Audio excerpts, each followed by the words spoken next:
Hi, in this video I'm going to demonstrate how to use the website that we have created to track missing people using facial recognition.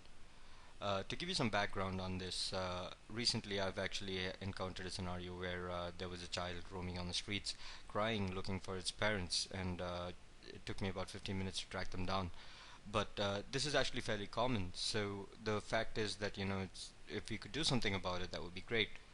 And as an experiment to see if something could be done about this, I thought we could use the Microsoft Cognitive Services to do some kind of facial recognition, and if we could organize it in a way that's easy to use and easy to work with, then at some point this particular application could actually be useful in tracking not just missing persons as well as a number of other scenarios, which probably I'll cover in another video. For the purpose of this video, all I'm going to do is I'm going to demonstrate how to use the site, just so that if anyone is interested in testing it out, they know what to do. So as you can see, about 4 million people go missing each year, so that's a pretty big number, and we have a lot of databases that contain information about the people who are going missing.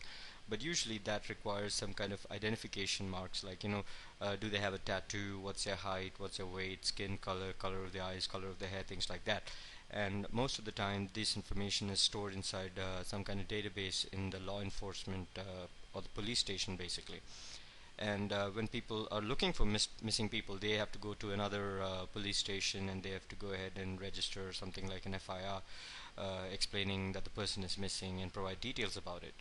While this would work in most cases, the challenge is that law enforcement is often busy with a lot of other stuff, and it's not easy to track down missing people. So in the interest of trying to making the whole process simpler, this website is kind of a first attempt at seeing if we can use facial recognition to do that work. So as you can see, we've got a very basic website here. There's not a lot much going on right now because all we're trying to do is demonstrate the concept.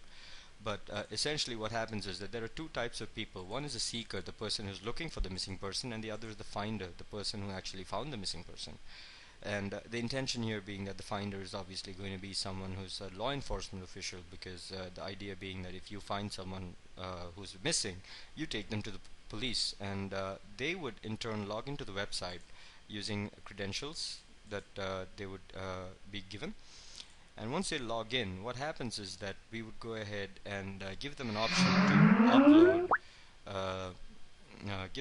to upload uh, the picture of the person that they have found.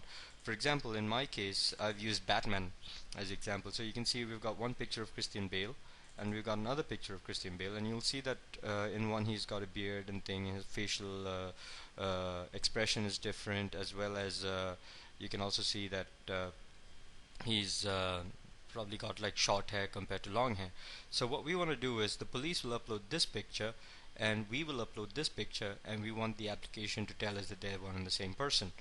I've also got another picture of George Clooney here, so I'm going to go ahead and upload that just to prove that facial recognition will not return any results if the person is completely different. So for the purpose of this, what I'm going to do is I'm going to go ahead and click choose file, and somewhere on my hard disk or wherever it is, I'm going to choose the image file. So you can see I've got Christian Bale's source, which is the file that we see here with the beard. Yeah. So I'm gonna also go ahead and update the status. Now this is critical because if the person is just missing, you put missing, but in the event of a disaster or something like that, and the person requires blood or maybe major surgery, by choosing this you're actually informing the next person who's searching for that person that there's an urgency to getting things done with regard to this person.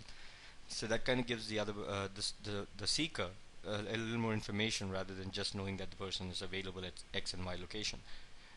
Obviously, if the person is awake, can respond to questions, then we give them the option of adding other information as well. But I'm just going to go ahead and uncheck it to demonstrate only the facial recognition part of it right now. So when I click save, this image gets uploaded into the Microsoft Cognitive Services inside a face list that we have created. So it's uploaded right now. Next, what we can do is we can pretend to be the seeker. So I'll just go ahead and say this is my login as a seeker, and when I log in, you can see here I've got like confidence, post date, image, and status. So the seeker basically takes a photo from one of their mobile phones, galleries, some old picture they might have of the person that they're looking for. So in this case, you can see I'm now uploading Christian Bale target, which is the second pic, this one here. Yeah, Christian Bale target. So I'm going to select that, and then I'm going to click open, and then I'm going to click search. And when I do that, what you'll see is that it returns to us a confidence score, which explains how confident the cognitive service is that this is one and the same person.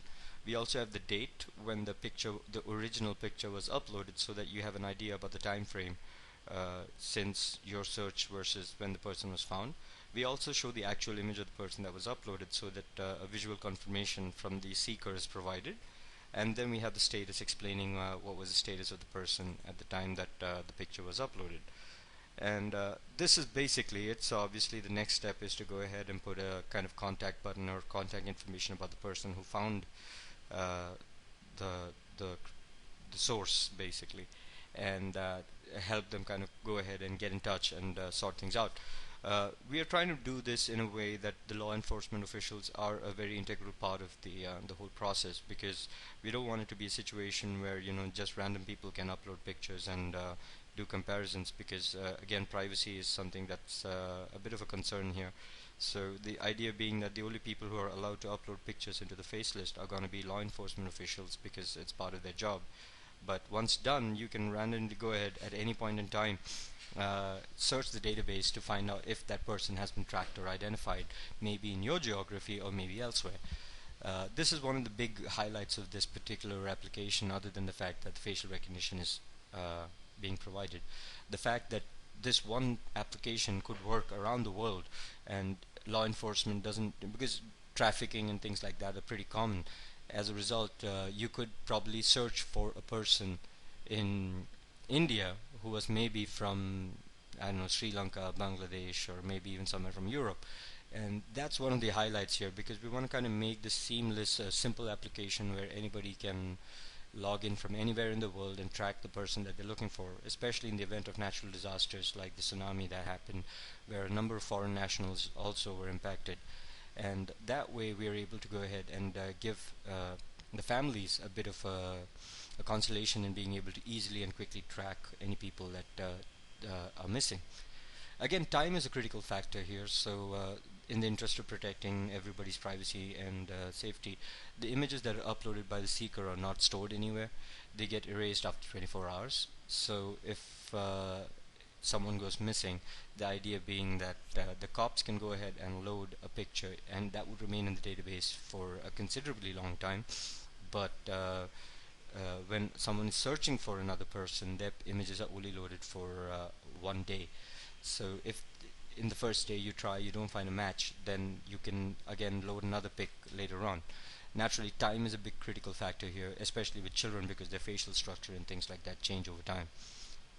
Another reason why time is critical is because sometimes what happens is that the interest in being able to track or being able to connect reduces as the time goes by. So hopefully with this application we can cut that down and allow the system to be able to help families connect sooner, reducing the impact it has on social services like orphanages and things like that. But having said that, let's go ahead and try loading George Clooney. Now I'm trying this out only just to kind of see that it works or not. I know it worked from the code, but I didn't try it out from the front end.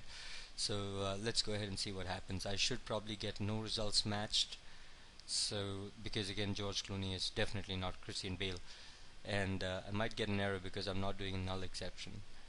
So you can see here that in this case it's done a match for George Clooney, but in this case I actually have another picture of George Clooney that was uploaded, so that's why it's showing another match. It's not really doing a match against Christian Bale. But having said that, what I can do is, let me just go ahead and upload the picture of someone who's not in the system yet. I'll do I don't know, Jim Carrey.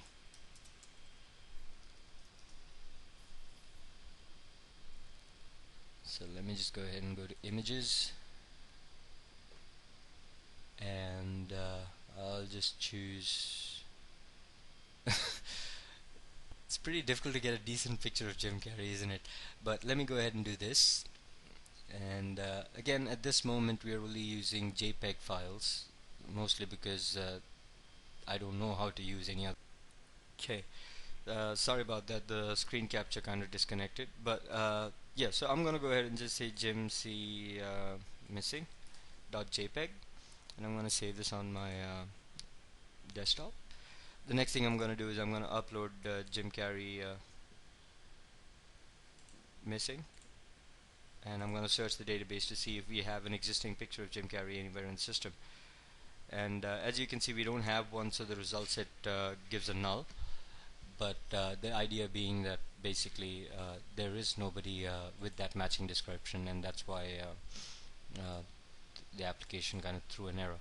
But the basic concept of being able to find similar people, as you can see here, the image for this guy, the post date is like 3/2/2017.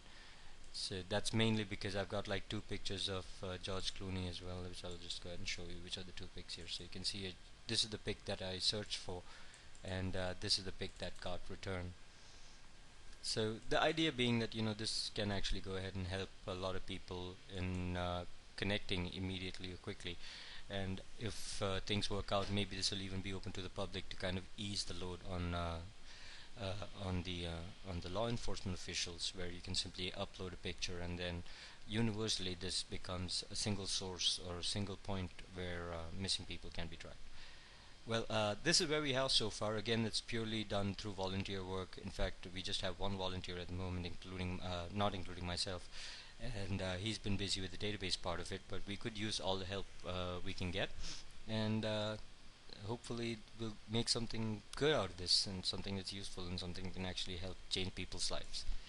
Well, thank you for watching, and if you have any further questions, you can always get in touch with me through LinkedIn. Bye bye.